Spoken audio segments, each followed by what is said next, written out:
Hello viewers, welcome to Science TV Prime News. Me Ben Rangai and my sign language interpreter doing the voicing Irene Chebiwot.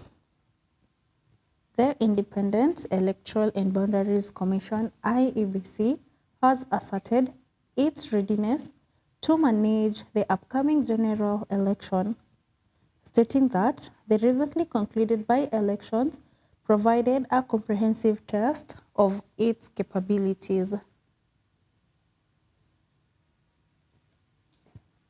However, IEBC chairperson Edung Ethokon has simultaneously sounded a serious alarm, warning that the integrity of the electoral process is under threat from a dangerous rise of influential political figures he termed super agents. The returning officer Salim, wewe ndio utatangaza matokeo huko kwetu.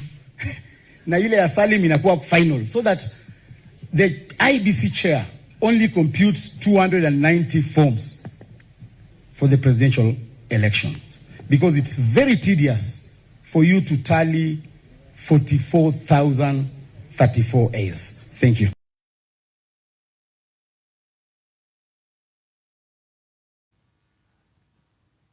The head of public service, Felix Kosgei, has issued a firm directive to government leadership demanding the comprehensive completion of all development projects by 2026.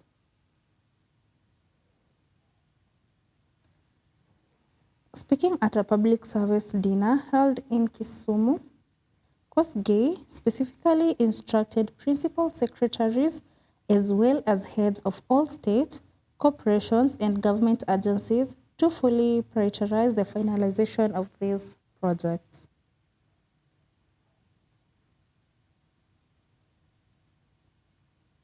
Kosgei emphasized the need of transparency and accountability, stating that every department must clearly articulate the remaining steps required for project completion.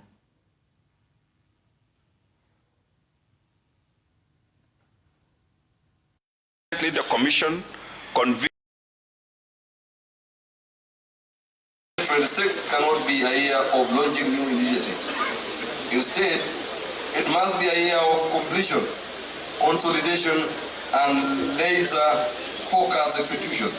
We must finalize the commitments we made in 2022 and deliver them with clarity, discipline, and transparency.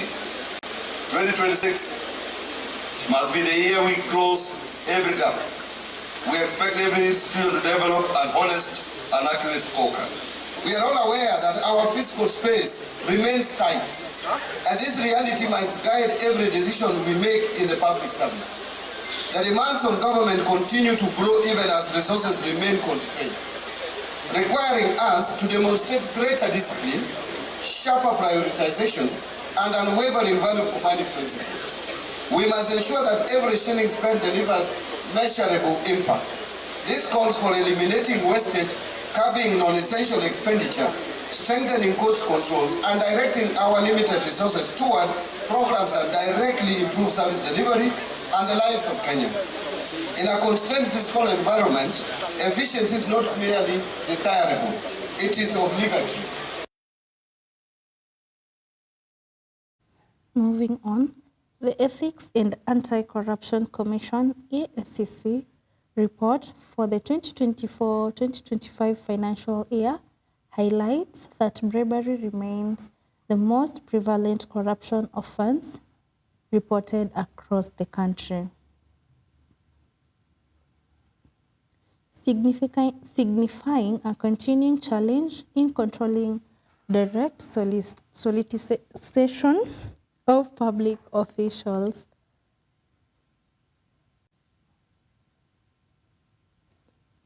This financial misconduct, where individuals offer money or favors to influence decisions or secure services, consistently tops the list of integrity breaches monitored by the Commission. The Commission convened a high-level national ethics and integrity conference to address the alarming rise of falsified academic and professional qualifications. Kenya must never become a society where shortcuts supersede merit. Integrity must be upheld across every stage of our national development pipeline.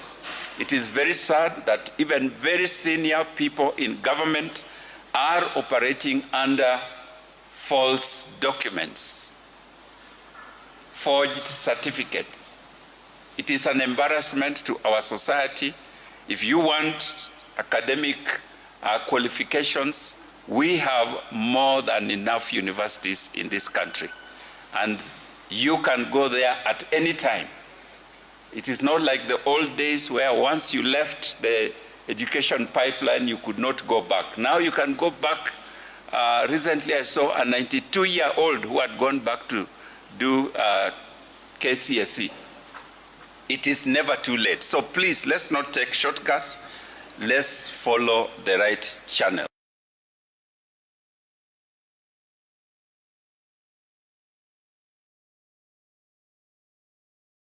The Principal Secretary for Education, Julius Bitok, has offered a firm assurance to junior secondary school teachers, stating that the government will transition them to permanent and pensionable employment status starting from the next financial year.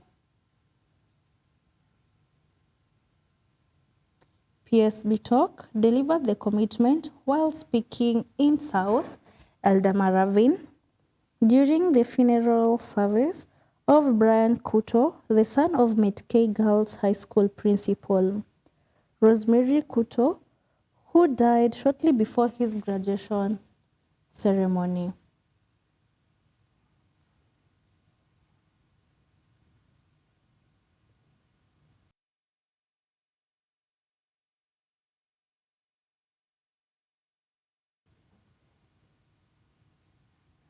Moving on, the Kenya National Union of Teachers, NATS, Deputy Secretary General Hesbon Otieno, is actively championing the adoption of the SHA medical insurance scheme, urging teachers to shift away from the former Minet cover.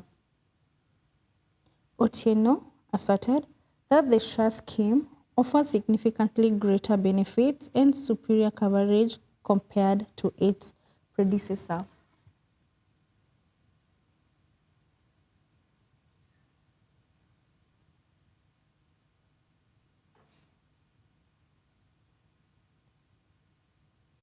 The JSS teachers to be employed on permanent and pensionable is not a walk in the park. Sio kitu ya kusema kwa chukua hapa confirm. When you confirm and there is notice, what do? Watu watakula nini bila hii? So what we are telling you, and I want to speak from point of authority, is allow us to look for money in supplementary to ensure that when they are promoted, they get salary. And when they are converted to permanent and pensionable, they have something on their table. We believe with your guidance and your presence in that education committee, you will do something for us.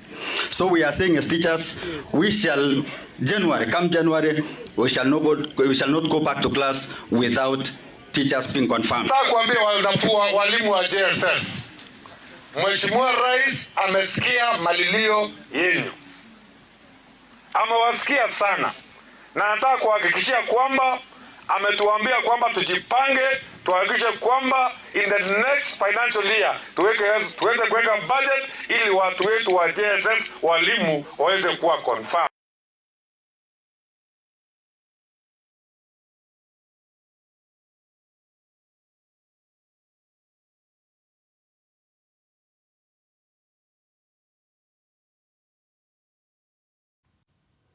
On to our final news. The National Assembly has officially initiated the public participation process for the government's plan to sell a 15% stake in telecommunications giant Safaricom PLC.